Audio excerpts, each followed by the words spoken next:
তার আগে একটু জানতে চাই আপনার কাছে, কোন দিকে যাচ্ছে যুদ্ধের এই পরিস্থিতি এবং পরমাণু হামলার কতটুকু শঙ্কা রয়েছে? জি, ধন্যবাদ। দেখুন, গতকালকে যখন রাশিয়ার ভূখণ্ডে মার্কিন যুক্তরাষ্ট্রের সহায়তা দেওয়া সেই লং রেঞ্জ মিসাইল অ্যাটাক হয়েছে, তারপর থেকেই সারা বিশ্বব্যাপী এর একটা উত্তেজনা বেড়েই চলেছে। এর মধ্যে আজকে আবার মার্কিন president Joe Biden anti human anti human missile landmine রাশিয়া ইউক্রেনে সাপ্লাই দেওয়ার একটা অনুমতি দিয়েছেন, যেটা বিষয়টাকে আরো আরো একটু জটিল করে তুলেছে পরিস্থিতিকে। এর মধ্যে রাশিয়া কিয়েভে যে মার্কিন যে দূতাবাস রয়েছে সেটি বন্ধ করে দেওয়া হয়েছে সাময়িকভাবে, এবং তাদের নাগরিকদেরকে প্রস্তুত থাকতে বলা হয়েছে যে ইমার্জেন্সি ইভ্যাকুয়েশনের জন্য। পাশাপাশি আপনি হয়তোবা জেনে থাকবেন, ইতিমধ্যে ন্যাটোভুক্ত দুইটি দেশ, ফিনল্যান্ড এবং সুইডেন, তারা তাদের নাগরিকদের প্রতি সম্ভাব্য পারমাণবিক হামলার একটা সতর্কতা দিয়ে রেখেছে।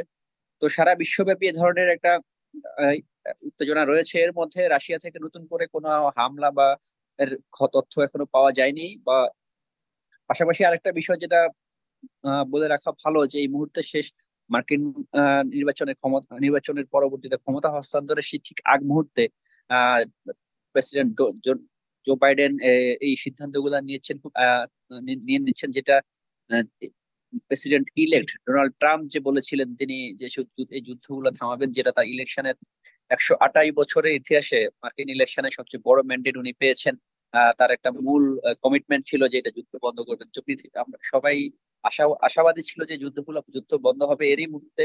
তো হয়তোবা ডোনাল্ড ডোনাল্ড ট্রাম্পের এই কাজটাকে কঠিন করে দেওয়ার জন্য আহ, শেষ মুহূর্তে জো বাইডেন যে পদক্ষেপ নিচ্ছেন, যেটা রাশিয়া সহ এবং সারা বিশ্বের পরিস্থিতিটাকে আরো আরো জটিল করে তুলছে, পারমাণবিক হামলার একটা ঝুঁকি তৈরি করেছে। তারপরও আশার বিষয় হচ্ছে, যেহেতু ঠিক 2 মাস পরেই ডোনাল্ড ট্রাম্প ক্ষমতা নিতে যাচ্ছেন, তো প্রেসিডেন্ট রাশিয়ান প্রেসিডেন্ট ভ্লাদিমির পুতিনের সাথে তার একটা আলোচনা অলরেডি হয়েছে, যেটা আনঅফিসিয়ালি বলা হয়েছে।